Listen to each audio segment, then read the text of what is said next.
ఏంటి అలాగే ఆ నగరంలో రాముడి పూర్వీకుల ఆనవాళి ఏమన్నా ఉన్నాయా? ఇంకా రాముడికి సంబంధించిన విషయాలు అక్కడ ఏమైనా ఉన్నాయా? ఇలాంటి విషయాలన్నీ కూడా మనం తెలుసుకోబోతున్నాం.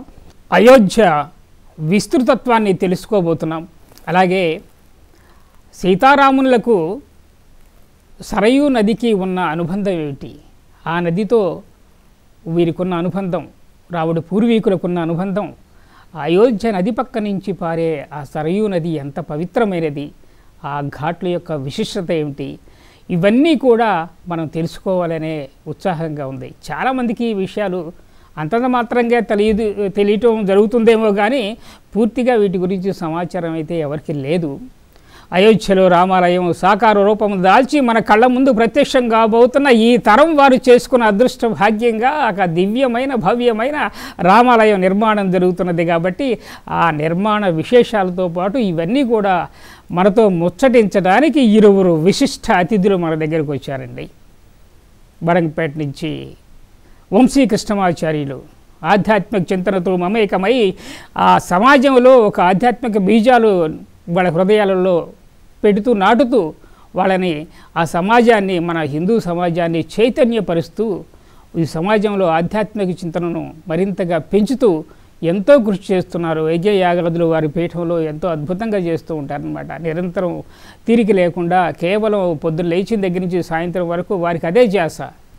ఈ ఆధ్యాత్మిక చింతన, హోమాలు, పీఠం వ్యవహారాలు చూసుకుంటూ ప్రజాక్షేమం కోసం ఎన్నో కార్యక్రమాలు చేపడుతున్నారు.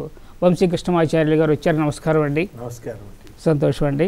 మరొక విశిష్ట అతిథి శ్రీమాన్ మాడభూషి కృష్ణకిరణ్ గారు.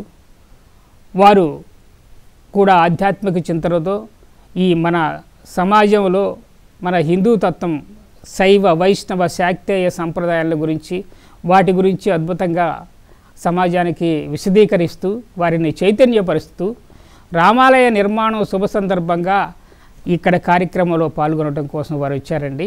నమస్కారం అండి. నమస్కారం అండి. ధన్యవాదాలు. తర్వాత ఇప్పుడు మనం అయోధ్య నగరం యొక్క విస్తృతి ఏంటి, ఆ అయోధ్య నగరంలో ఆ అయోధ్యకు ఆ పేరు అంటే దానికి అపరాజిత అని కూడా ఉన్నది. ఎందుకంటే ఎవరు జయించలేనిది, పరాజితం కానిది అనేది విషయం మనకు తెలిసిందే. ఆ నగరం యొక్క విశిష్టత ఏమిటి, ఆ నగరం ఎప్పుడు అసలు ఆ అయోధ్య నగరం ఎప్పటి నుంచి భూమిపై కొనసాగుతున్నది, రాముడి కాలం నుంచా, వారి పూర్వీకుల నుంచా, ఎప్పటి నుంచి, దాని విశేషాల గురించి చెప్తారా వంశీ కృష్ణమాచార్యులు గారు? ధన్యో రామకథా శ్రుతౌ చ హనుమాన్ వాల్మీకభూ కీర్తనే సీతా సంస్మరణే తథైవ భరతశ్రీ పాదుకా సేవనే పూజనే చ శబరీ ప్రణామకరణే లంకాధిపో లక్ష్మణో దాస్యే సఖ్యర్ఖజస్తనుత్యాగే జఠాయుర్నవౌ. నవవిధ భక్తి సంబంధమైన ఆ భక్తులను పోషించిన ఆ పాత్రలు కలిగినటువంటి పెద్దలను అందరినీ స్మరిస్తూ శ్రీమద్ రామాయణాన్ని ఒకసారి స్మరిస్తూ ఆ రామ ఆనవాళ్లను మనదాకా అందించిన సనాతన వైదిక ధర్మ సారథులైన పెద్దలని స్మరిస్తూ ఆనాటి అయోధ్య పునర్నిర్మాణం కోసం అప్పటి నుంచి ఇప్పటి వరకు పోరాటం సాగిస్తున్న పెద్దలను స్మరిస్తూ ఈ స్వప్న సౌధము కలల సాకారం అవుతున్న వేళ ఆ కలల సాకారాన్ని చేస్తున్న పెద్దలను స్మరిస్తూ ఈ మధురమైనటువంటి తరుణాన్ని మనందరితో పంచుకునే ఏర్పాటు చేసిన మన హిందూ ధర్మం ఆధ్యాత్మిక ప్రసార మాధ్యమాన్ని ఆనందంగా శుభాకాంక్షలు తెలియపరుస్తూ అయోధ్య విశేషాలని మనందరం కలిసి పంచుకుందాం కాసేపు అని పిలిచిన మిమ్మల్ని కూడా మా ఆచార్యుల ద్వారా అందరికీ మంగళం జరగాలని ప్రార్థిస్తూ ఒక చిన్న విషయాలు 4 ప్రస్తావించుకుందాం. ఎందుకంటే భగవానుడు ఎక్కడ ఉంటాడు? పాడైపోయే చోట భగవానుడు ఉంటాడా? బాగు చేయడానికి భగవానుడు ఎప్పుడు కూడా అత్యద్భుతమైన ఆనందంగా ఉండే స్థలం. భగవంతుడు ఎక్కడుంటాడు? భగవంతుడు ఉండే స్థలం అంతా ఆనందంగా ఉంటుంది. అక్కడ యుద్ధాలు ఉండవు. యుద్ధం ఉండని స్థలం అయోధ్య. భగవానుడు ఉండేది శ్రీవైకుంఠం అయితే, కుంఠము అంటే ఒక దెబ్బ లాంటి దాని అర్థం. ఎవరి చేత ఎప్పుడూ ఒక్కసారి కూడా దండయాత్రలే, దెబ్బలే, యుద్ధాలే జరగని అద్వితీయమైన స్థలం వైకుంఠం. ఆ వైకుంఠంలో భగవానుడు నారాయణుడు, ఆదిదేవో హరిర్విష్ణు అని మనకి శ్రీమద్ రామాయణంలో రామచంద్రుడే సీతాలక్ష్మి భవాన్ విష్ణు అని వాల్మీకి మహర్షి రామాయణంలోనే రామ వైభవాన్ని ఇంద్రాధికృత శ్రీరామ స్తుతిలో ఇంద్రాది దేవతలంతా రామచంద్రస్వామి వారి యొక్క స్వరూప రూప గుణ విభూతిర్మహదైశ్వర్యాలన్నీ వర్ణించినట్లుగా ఆ వైకుంఠానికి మొదలు విరజ ఉన్నట్టుగా ఆ విరజయే అక్కడి నుంచి ప్రయాణమై అయోధ్యానగరం ముందు పారుతున్న సరయు అయి, ఆ వైకుంఠమే సరయు ముందు ప్రకాశిస్తున్న ఇవాల్టి మహోన్నతమైన అత్యద్భుతమైన ఆదర్శవంతమైన నగరంగా ఇప్పటికీ మనమంతా మంచి పుణ్యక్షేత్రాలను తలుచుకోకపోతే రోజు సాపాటు చేయరండి. పెద్దవాళ్ళకు ఒక పద్ధతి ఉంది. పుణ్యక్షేత్రాలన్నీ చదువుకుంటా. అయోధ్య, మధుర, మాయా, కాశీ, కాంచీ, అవంతికా, పురి, ద్వారవతి చైవ సప్తైధే మోక్షకా. ఇవే కాకుండా మన కన్యాదానం చేస్తున్నా, ఏదైనా పెద్ద గోదానం చేస్తున్నా, సువర్ణదానం చేస్తున్నా మహాసంకల్పం చేస్తారండి. ఆ సంకల్పంలో కూడా అయోధ్యా నగరాన్ని ప్రామాణికంగా దివ్య పట్టణాలలో ఇదొక ప్రధానమైన మహత్తరమైన పట్టణంగా చెప్తారండి. అంటే ఎంత ప్రత్యేకత ఉంటే ఆ నగరానికి ఈ ప్రతి విషయాలలో కూడా దాన్ని ప్రామాణికంగా తీసుకొస్తున్నారు. అందుకని వైకుంఠం ఎట్లాగా మహావిభూతిలో అంటే భగవద్ ఐశ్వర్యం రెండు విభాగాలు, ఒకటి లీలా విభూతి, ఒకటి మహావిభూతి. దాన్నే యోగ విభూతి అంటారు. ఈ లీలా విభూతి అంట ఈ చతుర్దశ భువనాలు ఇతరత్ర ఇవన్నీ. మహావిభూతి అంటే స్వామి ఉండే వైకుంఠం. శ్రీవైకుంఠాన్ని మాత్రమే మహావిభూతి అంటారు. తాను ఉండే స్థలం.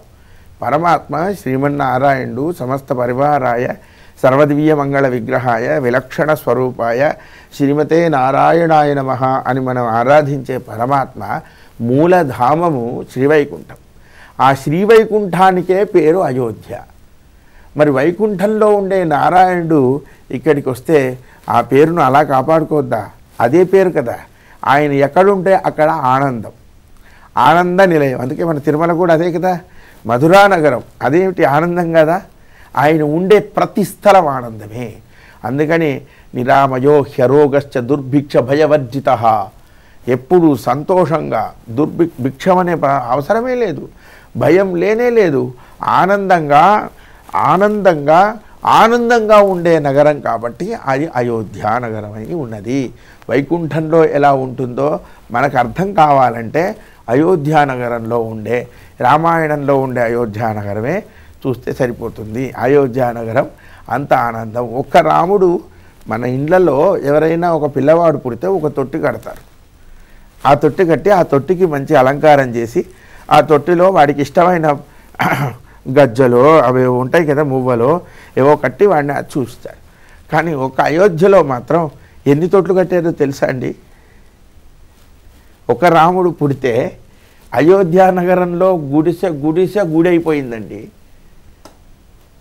అంటే ఆనంద నిలయమైంది. మొత్తం అందరి ఇళ్లలో తొట్టులు కట్టుకున్నారండి ఒక్క రాముడి కోసం. అందుకని ఎవరింట్లో రాముడు లేడు? అందరిళ్లలో రాముడు ఉన్నాడు. ఆ అయోధ్య నగరం భారతదేశం అంతా అయోధ్య నగరమే. కాకపోతే ప్రత్యేకంగా ఒక స్థలం రామ జన్మభూమి అని మనం అక్కడ పెద్దల నుంచి సనాతనమైనటువంటి గ్రంథాల నుంచి తెలుసుకున్నాం కనుక ఆ స్థలానికి మాత్రం ప్రత్యేకంగా ఇప్పుడు మంచి మధురతరమైన ఒక ఆలయాన్ని మమతల కోవిల్ని కడుతున్నారు. ఆ అయోధ్య ప్రశాంతమైనది, ఆ అయోధ్య పవిత్రమైనది, ఆ అయోధ్య ఆదర్శవంతమైనది. ఆ అయోధ్య ఇప్పటికీ మన చేత పిలువబడుతున్నది అంటే చూడండి, ఒక చిన్న విషయం శ్రీమాన్ వెంకట్రావు గారు, గట్టిగా 2 రోజుల క్రితం పండుగ అయింది. అయ్యా పండుగ నాడు మనం ఏమేం చేసుకున్నామండి అంటే పిల్లలను పెద్దవాళ్ళని అడిగామనుకోండి 4 విషయాల్లో 3, 1, 2 అబద్ధం అవుతుంది, అంటే గుర్తుండదు. 2 రోజుల జరిగిన క్రితంది మనం తిన్నదో మనం వేసుకున్నదో గుర్తులేని మనకి ఎన్నడో చతుర్యుగాలు, ఎన్ని చతుర్యుగాలు జరిగిపోయిందండి. రామాయణం జరిగి సుమారు ఒక 20 చతుర్యుగాలు. 4వ చతుర్యుగంలో శ్రీమద్ రామాయణ కాలం. అప్పటి అయోధ్యని ఇప్పటికి మనం గుర్తుంచుకున్నామంటే ఇది ఒక్కటి చాలు కదా అయోధ్య యొక్క మహత్తరమైన విశిష్టత. ఇలాంటి అయోధ్య నగరాన్ని స్మరించిన మనమంతా ధన్యులమే. జై శ్రీరామ్. మీరు చెప్పిన విషయాలు చాలా బాగున్నాయి. ఎందుకంటే 13వ శక్తిపీఠమైన అమ్మవారు కామాఖ్యాదేవి నీలాచల పర్వతాలను అక్కడి నుంచి తెచ్చుకుందట, మడిద్వీపం నుంచి. అలాగే వైకుంఠం నుంచి వచ్చేటప్పుడు స్వామివారు తిరుమల 7 కొండలను తెచ్చుకున్నారట. మరి సాక్షాత్తు శ్రీ మహావిష్ణువే ఒక రాజుగా మానవ అవతారం ఎత్తి రాజ్యాన్ని పరిపాలించాలనుకున్నప్పుడు రాజధానిగా ఏముండాలంటే సాక్షాత్తు వైకుంఠాన్ని తీసుకొచ్చి అక్కడ పెట్టారన్న విషయం చాలా చక్కగా చెప్పారు. అంటే మీరు చెప్పిన కొత్త విషయం ఏంటంటే సరయూ నది విరజా నది రూపమే. అంటే శ్రీ వెంకటేశ్వర స్వామి పాదాల కింద నుంచి కూడా పారుతూ ఉంటుంది విరజా నది. అది ఇక్కడ ఒక నదీ ప్రవాహంగా సాకార రూపమై అందరికీ నేత్ర దృష్టిలో కనిపిస్తున్నది విరజా నది, సరయూ నది రూపంగా. దానికి ఇంకా దానంతట దానికి ఉండే ప్రత్యేకత చాలా గొప్పది స్వామి.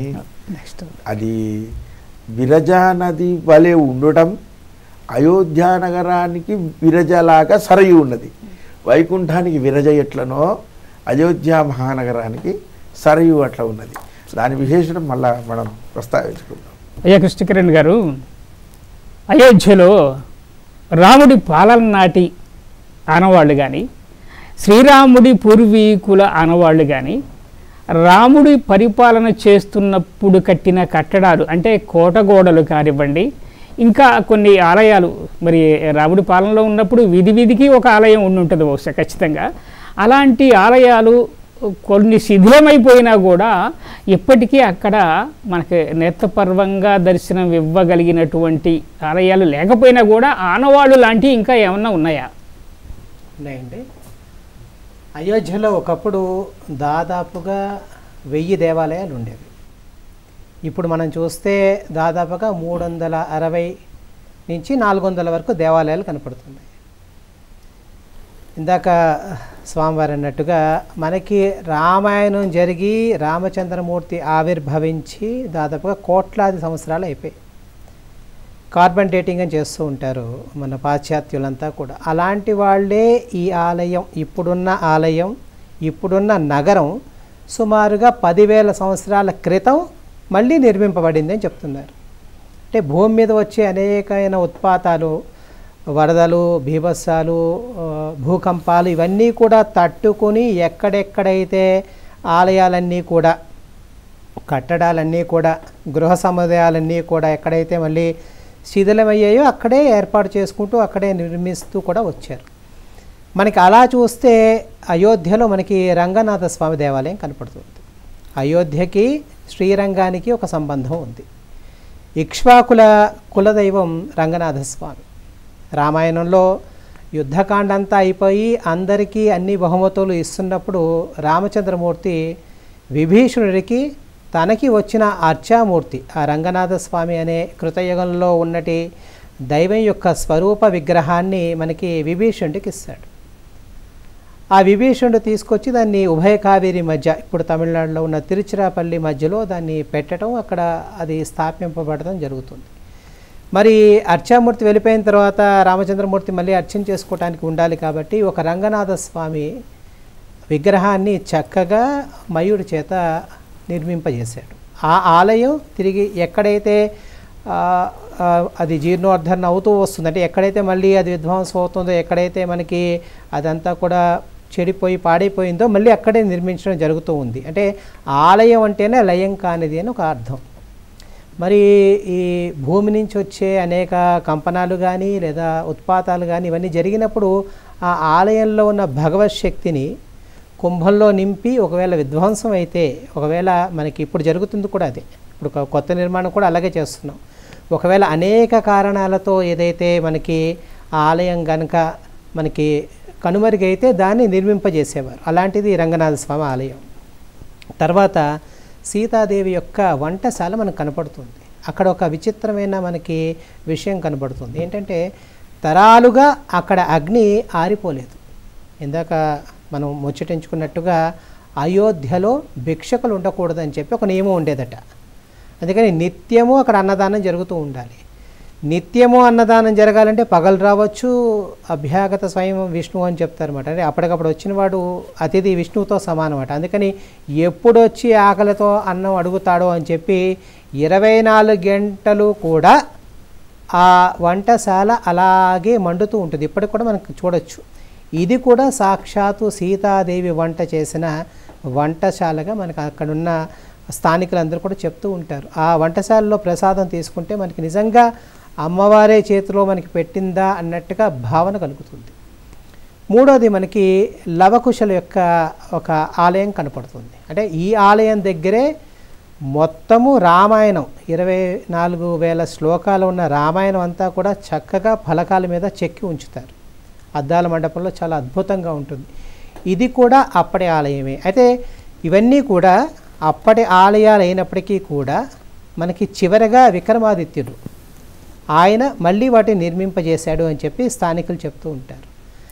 దశరథుడు ఉన్న కనకమహలు, అదేవిధంగా విజయరాఘవ స్వామి దేవాలయము, ఇలా ఒకటా రెండా దాదాపుగా మీకు తరిచి చూస్తే కనీసం 100 గుళ్ళు అప్పటివే మనకు కనపడుతూ ఉంటాయి. ఇందులో విశేషమైనది హనుమాన్ గడి. అంటే హనుమంతుడు మనకి సుందరకాండలో ఒక అద్భుతమైన పాత్ర. అంటే రామచంద్రమూర్తి పరమాత్మ అయితే జీవాత్మ సీతాదేవి, వాళ్ళిద్దరినీ కలిపి మహోపకారం మనకి కూడా చేసినవాడు హనుమంతుడు. అందుకే అసాధ్య సాధక స్వామిని అని చెప్పి శ్లోకం చెప్తారు.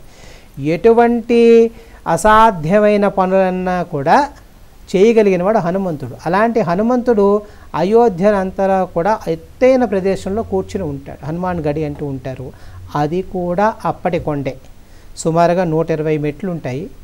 ఈ మెట్లు ఎక్కి మనం పైకి వెళ్ళి ఆంజనేయ స్వామిని మనం అక్కడ దర్శనం చేసుకోవచ్చు. ఇలాగ రంగమహల్ అని రకరకాల ఆలయాలు, అమ్మాజీ మండపం అని, అంటే దక్షిణాత్యులంతా కూడా అయోధ్యకు వెళ్ళి వాళ్ళు కూడా ముఖ్యంగా తమిళనాడు నుంచి వెళ్ళిన వాళ్ళందరూ కూడా చక్కగా ఒక రామచంద్రమూర్తి ఆలయాన్ని వాళ్ళకి కావాల్సిన రీతిలో నిర్మాణం చేసుకుని, అంటే పాత ఆలయం దగ్గరే వాళ్ళు కూడా నిర్మాణం చేసుకుని దాన్ని కూడా చక్కగా వాళ్ళు మెయింటైన్ చేస్తున్నారు. ఇలాగ మీకు దాదాపుగా ఒక 120 ఆలయాలు పాత ఆలయాలే, పాత కట్టడాలే తిరిగి నిర్మింపబడి మనందరినీ కూడా రంజింపచేస్తూ ఉన్నాయి. సంతోషం అండి. ఆంజనేయ స్వామి వారు నిరంతరం రాముడి పాదాల దగ్గర ఎప్పుడూ ఉంటారు. రాముడి పాదస్పర్శతో పునీతమైన అయోధ్యలో మరి ఆంజనేయ స్వామి వారు ఎప్పుడూ ఉంటారు, అక్కడే ఉంటారు. ఈ గత కొద్ది కాలం ఈ ఆలయ నిర్మాణం కావడానికి ముందు బాలరాముడి ఆలయాన్ని పేల్చివేయడానికి ఒక బాంబు పెడితే అది పెట్టినట్టుగా ఒక వార్త వస్తే పోలీసులు వెళ్ళి ఎక్కడ పెట్టారో తెలియకుండా వాళ్ళు ఎంత వెతికినా తెలియకపోతే ఒక కోతి స్లంపు, నీళ్ల స్లంప్ ఉంటుంది కదా, అక్కడ పెట్టారట దాని సమీపంలో. దాని వైర్లు పీకేసి ఒక కోతి వైర్లు పీకేసిన వైర్లను పట్టుకొని అక్కడ కరెంటు స్తంభం ఏదో ఉంటే పైకి ఎక్కి ఆడుకుంటుందంట. పోలీసులు అది గమనిస్తే ఆ బాంబుకు పెట్టిన వైర్లు పీకే అది ఆడుకుంటున్నట్టు తెలిసిపోయింది వాళ్ళకి. చూడండి, హనుమంతుడు ఎలా తన దైవం అయిన రాముడినే కాదు, రామాలయాన్నే కాదు, రామ జన్మభూమిని కూడా నిరంతరం భారతదేశాన్ని నడుపుతున్నది రామభక్తుడైన ఆంజనేయుడు. ఆయన రామానుగ్రహం ఉంటే అంతకంటే గొప్పవాడు ఇంకా వేరే వాళ్ళు ఉంటారా? మనంతా రామభక్తుడు లాంటి వాడు మనంతా కూడా. అపర ఆంజనేయ స్వామి వారిలాగా మనం ఈనాడు రూపొందించి ఆ రామాలయాన్ని స్వాగతం పలకటానికి మనం అందరం ఆహ్వానం చెప్పడానికి సంసిద్ధంగా ఉన్నాం. అయ్యా కృష్ణమాచార్యులు గారు, సరయూ నది గురించి ఇందాక పాక్షికంగా ప్రస్తావన చేశారు. విరజానది, ఈ సరయూ నది వేరు కాదు. వైకుంఠంలో ఉన్న విరజానదే ఇక్కడ వైకుంఠం, అపర వైకుంఠంగా భాషిస్తున్న అయోధ్య పక్కన పారేది అది విరజానదే. సరయూ నది కాదు, సరయూ నదే విరజా నది. అది ఇది రెండు ఒకటే అని చెప్పన్నారు. ఇలా అయోధ్య నుంచి వచ్చిన ఆ మహానగరం, అదే వైకుంఠం నుంచి వచ్చిన ఆ మహానగరంతో పాటు విరజా నది కూడా మనకి ఇక్కడికి వచ్చిందనే భావన వ్యక్తం చేశారు. దానికి వచ్చి కొన్ని వివరాలు చెప్పండి. అక్కడ స్నానఘట్టాలు అవన్నీ కూడా అద్భుతంగా ఉంటాయి కదా. సీతమ్మ ఆ తల్లి ప్రతిరోజు వెళ్ళి స్నానం చేసేదట అక్కడ. మరి ఎంత పవిత్రమైన విరజా నది అది. సరయు చాలా గంభీరమైనటువంటి చరిత్ర కలిగి ఉంది. సాధారణంగా తీర్థాలని 3 రకాలుగా చెప్తారు. ఒకటి దైవ తీర్థం, 2 ఋషి తీర్థం, 3 పితృతీర్థం. అయితే పితృతీర్థము, దైవతీర్థము, ఋషితీర్థం విడివిడిగా ఉంటాయా అంటే మన అదృష్టం కోసం కొన్ని చోట్ల కలిసి ఉంటాయి. మనం భద్రాచలం వెళ్ళాం. పెద్దవాళ్ళ శ్రీహస్తికలు అందులో కలిపేసి ఆ గోదావరిలో చాలామందికి అదొక నమ్మకం. భద్రాద్రి వెళితే మొట్టమొదట గోదావరి స్నానం చేయాలి. ఎందుకు? 2 రకాల. ఒకటేమో మన జన్మల సంచిత ప్రారంభ కర్మలన్నీ ఆ స్నానంతో పోతాయి. 2 మన పెద్దవాళ్ళ యొక్క ఆశీర్వచనాలు మనకి దొరుకుతాయి. అట్లా దైవతీర్థం అని విడివిడిగా. ఇక్కడ అయోధ్యకు వచ్చే వరకు ఏంటంటే దేనితో సంబంధం లేదు. ఎందుకు అంటే అయోధ్య స్వయం వ్యక్తమైన క్షేత్రం. భగవానుడి కన్నా ముందు భగవానుడు వస్తున్నాడన్న వార్తను లోకానికి తెలియపరిచేందుకు అయోధ్య ముందే వచ్చింది. ఎందుకంటే ఇక్ష్వాకుల పూర్వం, చాలా కాలం పూర్వం నుంచి ఉన్నది. అయోధ్యలాగా స్వతసిద్ధంగా, అంతకన్నా స్వతసిద్ధంగా ఉన్నది మన సరయూ నది. ఇదేమిటి? సరస్సా నది పేరు చూస్తే సరయు అంటే దీనికి ఎట్లా అంటే రామచంద్రుడు పుట్టక ముందు రాని దేవుడు లేడు అయోధ్యకి. ఎందుకంటే దశరథ మహారాజు ఎంతమంది ఋషులనో ప్రాధేయపడ్డాడు సంతానం కోసం. రోమపాద మహర్షి రాకముందు కరువు కూడా ఉండే.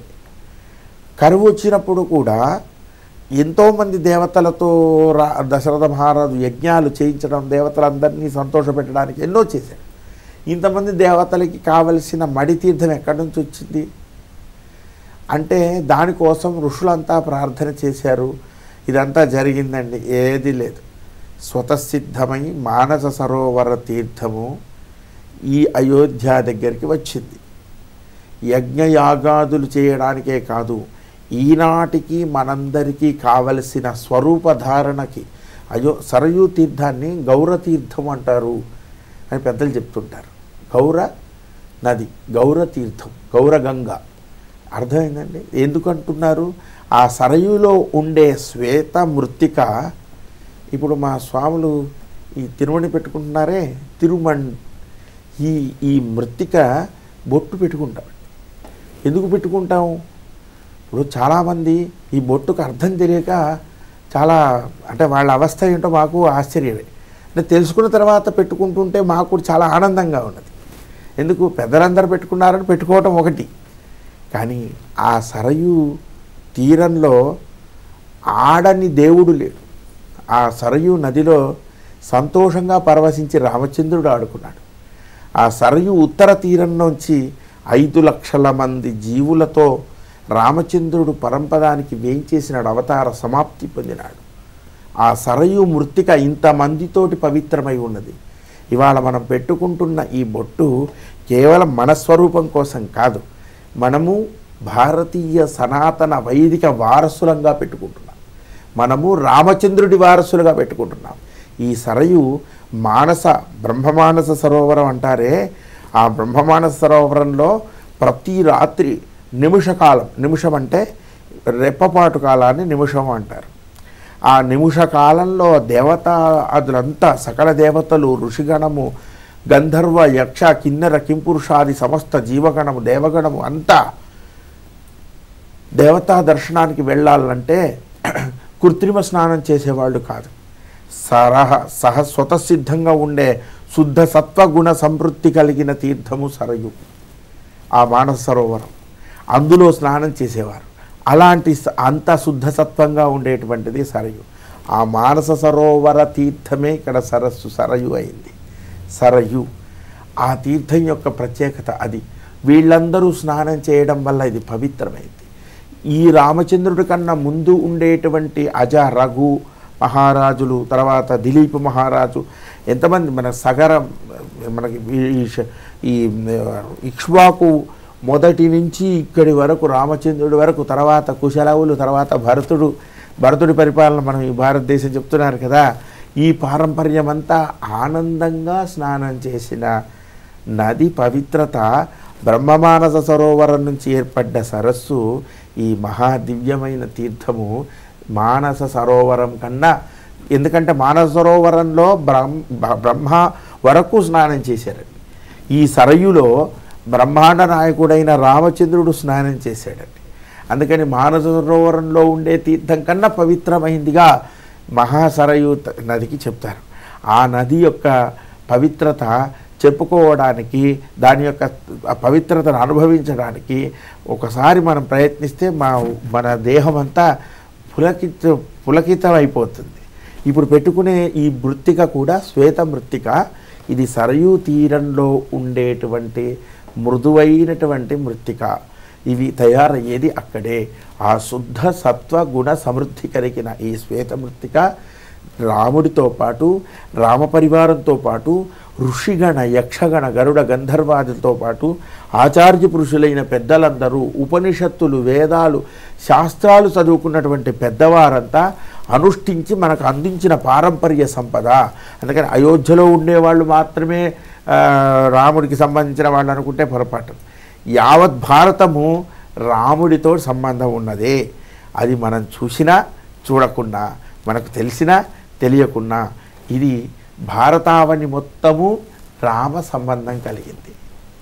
అలాంటి సంబంధాన్ని కలిగింపచేసే అనుసంధానకర్త ఒక ఘటకుడు అంటాం కదా, ఆ ఘటనను చేసేటువంటి గొప్ప సారథ్యం కలిగించిన మహానది సరయూదేవి. అందుకని ఆ సరయూను మనం దండం పెట్టుకోవాలి ప్రతిరోజు. ఈ అయోధ్యకు ఎంత ప్రత్యేకత ఇప్పుడు ఏర్పడుతుందో, ఇప్పుడు ఏర్పడే ప్రత్యేకత ఇంతకు ముందున్న ప్రత్యేకతకు 3 రెట్లు, 4 రెట్లు, 1000 రెట్లు వృద్ధి అవుతుంది. అట్లనే ఈ సరయు కూడా తలిసినంత మాత్రాన మనల్ని తరింపచేసే మహాతీర్థము అనేది మనం పెద్దల ద్వారా తెలుసుకోవాల్సిన విషయం. సంతోషం అండి. సమస్త తీర్థాలు కైలాస మానస సరోవరంలోనే నిక్షిప్తమై ఉన్నాయట. అక్కడి నుంచే బయలుదేరుతున్నాయట, భూమి నుంచి. అంటే చెప్పినట్టుగా వైకుంఠం నుంచి అక్కడికి వచ్చి ఉంటుంది, అక్కడి నుంచి ఇటు బయలుదేరి ఇటు వచ్చి ఉంటుంది. ఇక మానవ మాతృలే కాదు, యక్ష, గరుడ, గంధర్వ, కిన్నెర, కింపురుష, సిద్ధ, సాధ్యాని, ఇక ఎన్నో లోకాల వాసులు, మహర్షులు, మునులు, తపస్సంపన్నులు, మహాయోగులు, అవధూతలు, సిద్ధపురుషులు, ఇలాంటి వాళ్ళు నిరంతరం వచ్చి అయోధ్యలో రాముణ్ణి దర్శించి సరయూ నదిలో స్నానమాచరించి, నిజంగా అందులో మృత్తిక శ్వేతవర్ణంలో ఉంటుందని చెప్పారు. చాలా అద్భుతం. అది ఏ నదిలో కనిపించదు మనకు. అంటే ఒక ధవళ వస్త్రం ఎలా ఉంటుందో, ఏ మచ్చ లేకుండా, ఆ నది కూడా శుద్ధ తత్వగుణంతో ఉంటుంది. మనం ఎన్ని మలిన కర్మలు చేసుకొని వెళ్ళి స్నానం చేసినా కూడా శ్వేతవర్ణం లాగా మన శరీరం, మనస్సు కూడా బయటికి వస్తుందనే భావన. ఆ నదిలో మరొకటి ఏంటంటే, ఇంకా మళ్ళీ దుష్టకర్మను చేయాలన్న ఆలోచన కూడా మనలోంచి వెళ్ళిపోతుంది. అది ఆ కోరిక కూడా వెళ్ళిపోతుంది. కర్మలు వెళ్ళిపోవటం కాదు, ఆ కోరిక కూడా మనలోంచి వెళ్ళిపోతుంది. మరి ఇక అంతకంటే ఇక మనిషికి ఇంకేం కావాలి? అదే కదా జన్మ చరితార్థత అంటే. మరి అలాంటి చక్కటి విషయాలు చెప్పారు. సంతోషం అండి. కిరణ్ గారు, మన అయోధ్య మరి ఇంతమంది విస్తృతంగా వచ్చారు. అయోధ్య పరిపాలన చేసిన తర్వాత ఆంజనేయ స్వామి నివాసం ఉన్నాడు. ఆంజనేయ స్వామి ఒక్కడే ఉండడు కదా, ఆయన అభిమానులు కొంతమంది పటాలు ఉంటారు. మరి ఇలా మరి రాముడి కోసం తపిస్తూ రాజ్యపాలనలోనే మనం ఉండాలి, రాముడి సన్నిధిలోనే ఉండాలని సామంతరాజులు కానివ్వండి, భక్తులు కానివ్వండి, సాధు సంతులు కానివ్వండి, ఇదంతా కూడా అయోధ్య నగరం నిండిపోయి ఉంటుంది. అంటే ఒక్కొక్క ప్రాంతంలో ఒక సాధు సంతులు కానివ్వండి, ఈ రాముడితో యుద్ధంలో పాల్గొన్న వానర సైన్యం కానివ్వండి, ఇక్కడ స్వచ్ఛందంగా ఉండిపోయిన సంఘటనలు ఉంటాయి కదా. మరి అందరికీ ఇంత విస్తృతమైన ఈ నగరం వీళ్ళందరికీ అవకాశం కల్పించిందంటే ఎలాంటి ఒక వైశాల్యం గలది. ఎక్కడెక్కడ ఎవరెవరు ఉండి నిరంతరం రాముని దర్శించుకునే భాగ్యానికి నోచుకున్నారు? ఆ విషయాలు కొన్ని చెప్తారు. తప్పకుండా అండి. మనకి అయోధ్య గురించి మొదటగా అధర్వణ వేదంలో ఒక సూక్తం కనపడుతుంది. మొన్న జరిగిన తీర్పులో కూడా చిత్రకూటానికి చెందిన రామభద్రాచార్యులు గారు అని చెప్పేసి ఆయన అంధులు, కానీ అన్ని శాస్త్రాలు కూడా ఆయన అవపోసన పెట్టి ప్రతి విషయాన్ని కూడా ఆ న్యాయస్థానంలో సమాధానపరిచి ఈ విషయాన్ని కూడా చెప్పడం జరిగింది.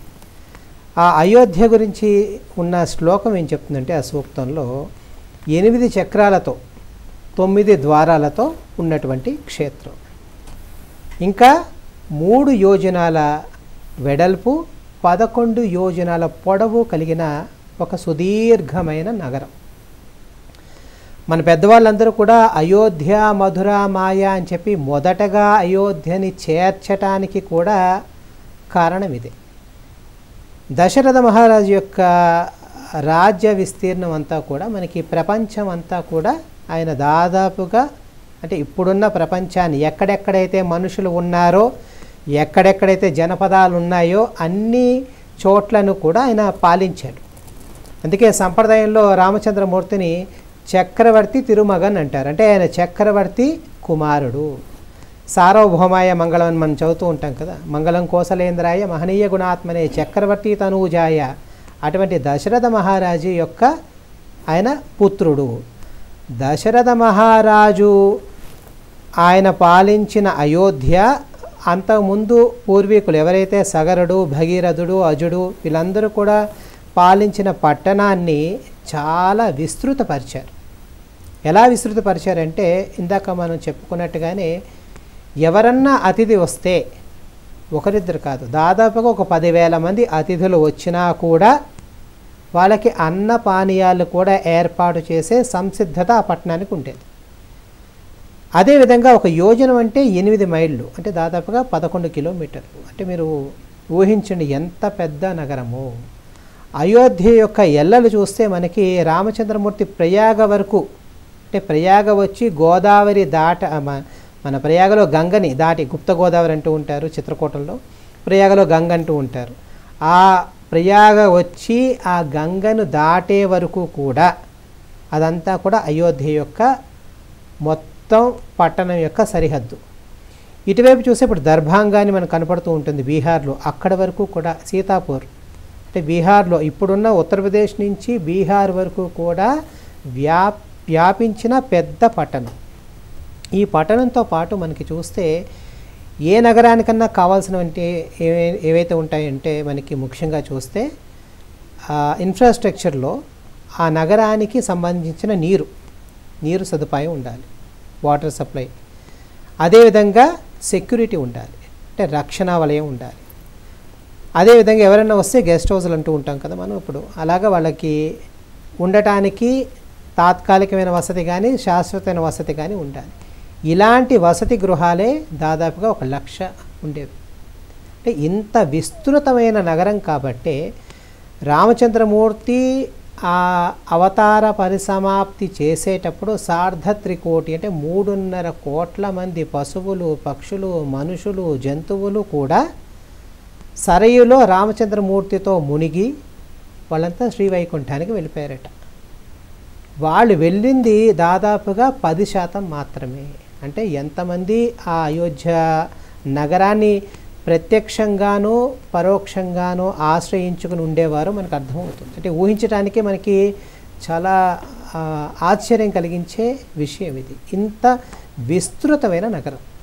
పైగా ఈ నగరంలో ఉన్న రాజ్యాంగ వ్యవస్థ ఎలా ఉండేదంటే ప్రతి దేశంతోనూ వాళ్ళకి సంబంధాలు ఉండేవి. మన రామాయణం ఒకసారి పరిశీలిస్తే దశరథ మహారాజు ఆయన నిర్యాణం జరిగేటప్పటికీ భరతుడు కైకేయి దేశంలో ఉంటాడు. కైకేయి దేశం అంటే ఇప్పుడు తక్షశిల అని చెప్తున్నాం కదా, ఇప్పుడున్న పాకిస్తాన్ దాటి ఆఫ్ఘనిస్తాన్ బోర్డర్లో ఉన్నాడు. అంటే అంతవరకు వీళ్ళ రాజ్య పరిధి ఉండేది. అది ఆయన మేనత్త గారి ఇల్లు, అంటే కేకేయి మహారాణి వాళ్ళ తండ్రి గారి ఇల్లు. ఇంతటి విస్తృతమైన నగరానికి దాని ఎల్లలకి చూస్తే మనకి ఆశ్చర్యం. ఎంత నగరాన్ని వాళ్ళు మెయింటైన్ చేశారా, ఇంత నగరాన్ని వాళ్ళంతా సాకారా అని చెప్పి మనకు ఆశ్చర్యం కలుగుతుంది. ఎందుకంటే దాని పేరే అయోధ్య, అన్ని రకాల వసతులు కలిగిన ప్రదేశం. ఇక్కడ మనకు ఒక చమత్కారం కనపడుతుంది. దశరథ మహారాజు ఒకసారి స్వర్గంలో యుద్ధం చేసినప్పుడు ఇంద్రుడికి సహాయం చేశాడు. సహాయం చేసిన తర్వాత ఆయన కొన్ని వరాలు పొందాడు, రామాయణం చెప్తూ ఉంటుంది. దీని తర్వాత ఒకసారి క్షామం వస్తుంది. ఋషులందరూ కూడా హెచ్చరిస్తారు. కృత్తికా నక్షత్రం నుంచి రోహిణి నక్షత్రానికి శని సంచరిస్తున్నాడు. రోహిణి నక్షత్రానికి అధిపతి ప్రజాపతి, అంటే ప్రజలకి సంబంధించిన బ్రహ్మానండి లేకపోతే త్వష్టానండి, అలాంటి ప్రజలందరినీ కూడా ఉద్దేశించిన దేవతా స్వరూపం.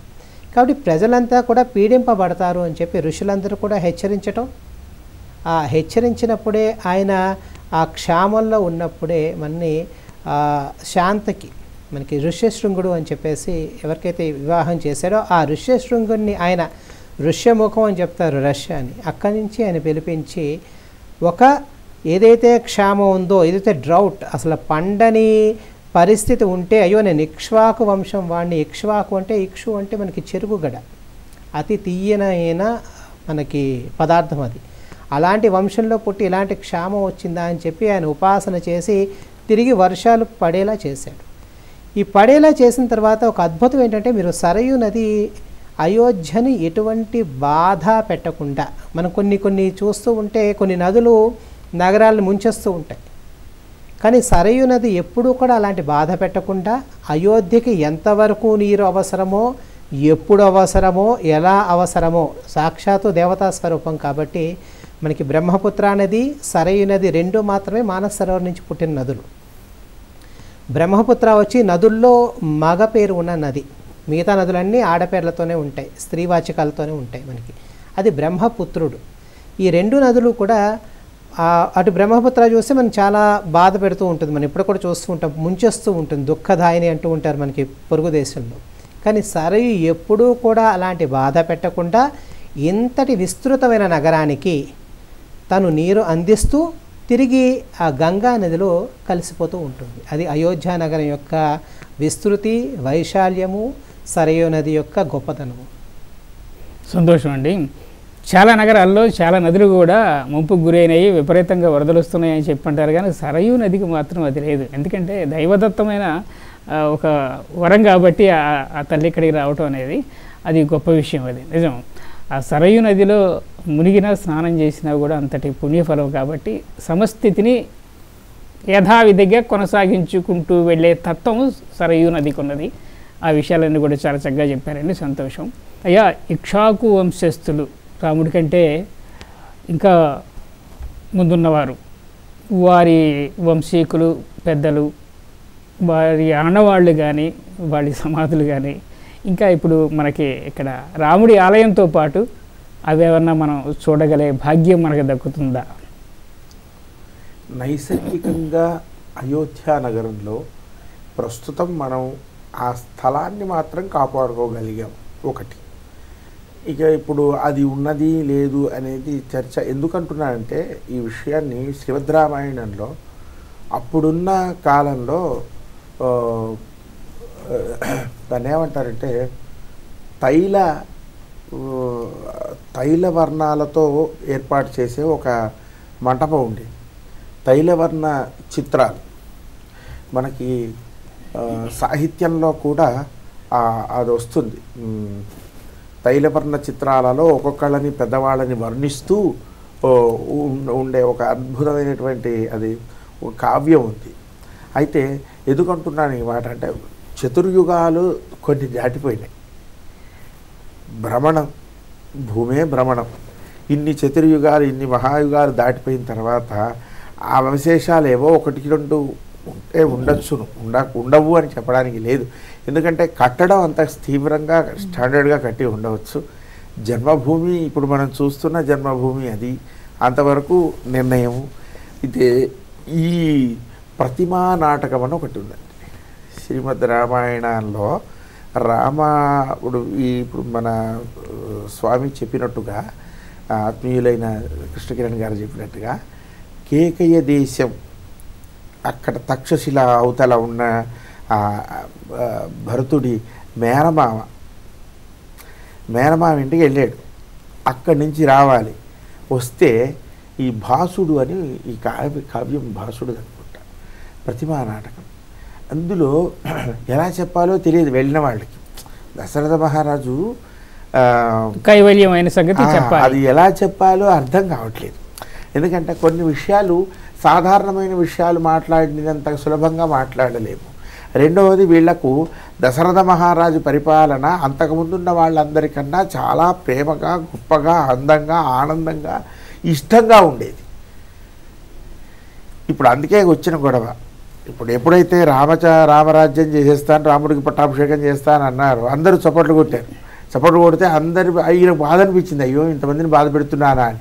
ఆ పక్కన సుమంతుడు వచ్చి అంటాడు, దశరథ మహారాజా మీరేం భయపడక్కర్లేదు, ఇంత పెద్దవాళ్ళు ఇన్ని వేల సంవత్సరాల నుంచి పరిపాలన చేస్తున్నా ఇంత వాళ్ళైన మీరు పరిపాలిస్తుంటేనే ఇంత సంతోషంగా ఉన్నది ఈ అయోధ్య.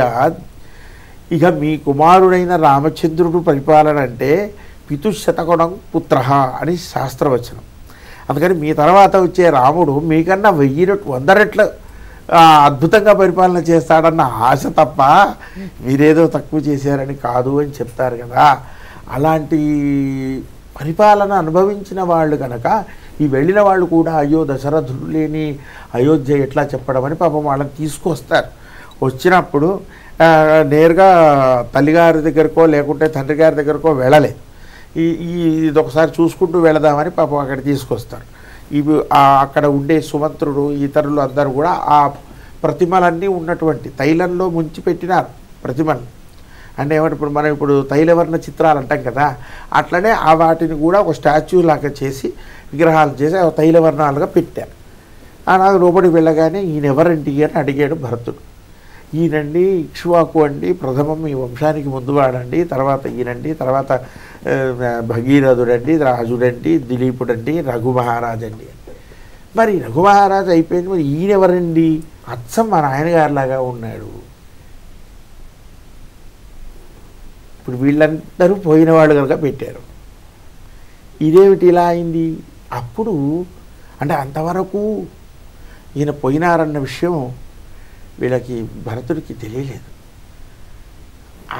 అలాంటి వాటిని కూడా మన కావ్యంలో మాత్రమే ఇది ఒకటి ఉన్నది అనేది మనకు తెలుస్తుంది. అంటే ఎందుకంటున్నా ఇవన్నీ అంటే ఒక తాతగారు వాడిన కుర్చీ అంటే మనం జాగ్రత్త చేస్తాం, మన తర్వాత వాళ్ళకి తెలియపరుస్తాం.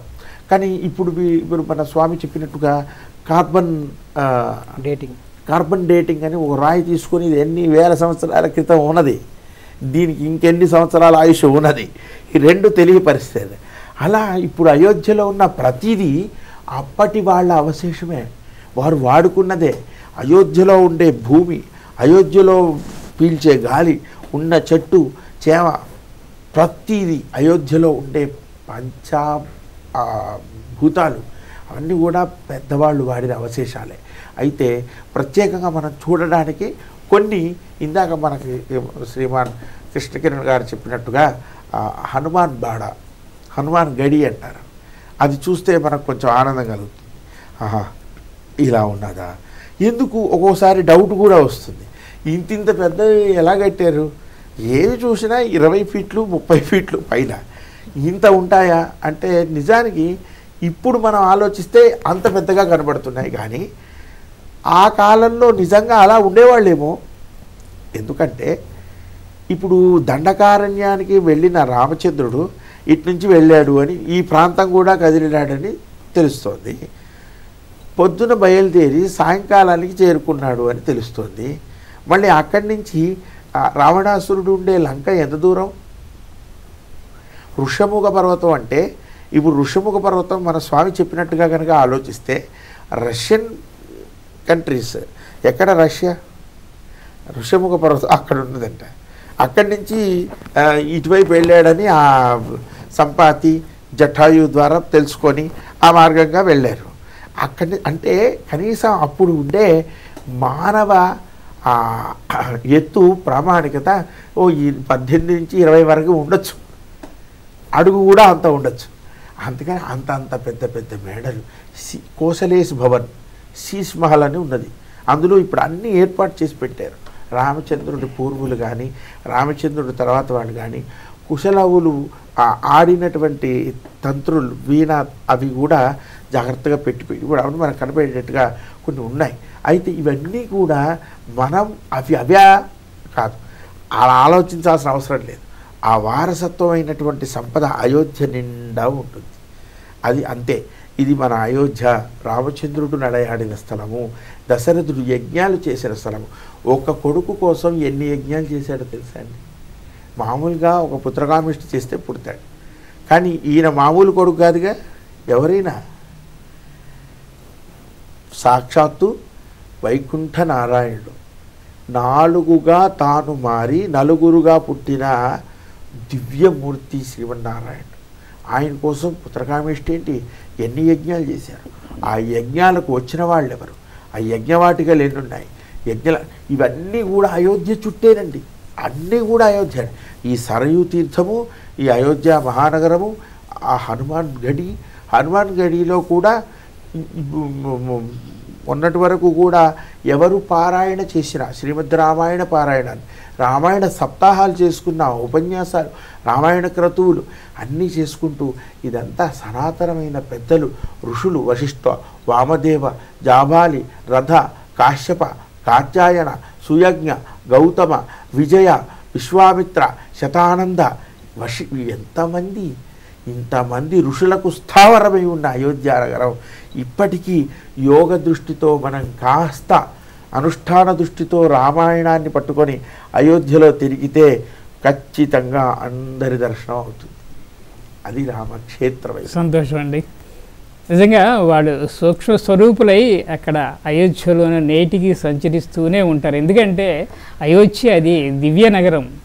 ఆ నగరంలో అదే చూసే దృష్టే మనకు ఉండాలి. చూసే దృష్టి ఉంటే కనిపించే అవకాశం వాళ్ళు ఇస్తారు ఖచ్చితంగా. అలాంటి భాగ్యం అందరికీ దక్కాలి. రామ మందిరంలో ప్రతి రేణువు కూడా ఆ స్వరూపంగా మనకు దర్శనం ఇవ్వబోతున్నది రామ మందిరం కాబట్టి. మీరు చెప్పిన ప్రతి రేణువు పంచభూతాత్మక తత్వంతో నిండిన అయోధ్యలో ఉన్న ప్రతిదీ కూడా రాముడి వంశము, రాముడి కుటుంబము, రాముడి తత్వము, రామకథ, రామాయణము, సీతమ్మ తల్లి కమ్మని గాథ ఇవన్నీ కూడా మనకి తెలియజేస్తుంటాయి. చూడగలిగిన మనస్సు నీకుంటే అనే విషయం చాలా చక్కగా చెప్పారండి. చాలా సంతోషం అండి. ఇప్పుడు ఈ కార్యక్రమంలో మంచి మంచి విషయాలు మీ ద్వారా తెలుసుకున్నాం. చాలా చాలా ఆనందంగా ఉందండి. కృష్ణవంశీ గారు మీకు నమస్కారం. కృష్ణకిరణ్ గారు మీకు నమస్కారం. ధన్యవాదాలండి. ధర్మబేరి కార్యక్రమంలో అపరాజిత అయోధ్య అనే అంశంతో ఈ కార్యక్రమంలో పాల్గొన్న కృష్ణవంశీ గారు, కృష్ణకిరణ్ గారు ఎన్నో విషయాలు అయోధ్య గురించి, అయోధ్య రామమందిరం నిర్మాణం కాబోతున్న ఆ ఆలయం గురించి, అయోధ్యలో ప్రతి రేణువు కూడా రామతత్వంతో మమేకమై ఉన్నదనే విషయాన్ని గురించి మనకు ఎంతో చక్కగా చెప్పారు. సరయూ నది గురించి కూడా చెప్పారు, చక్కటి విషయాలు. ఈ విషయాలన్నీ కూడా ఇప్పటివరకు మనం విన్నాం. మరో కార్యక్రమంలో మళ్ళీ కలుసుకుందాం. జై శ్రీరామ్.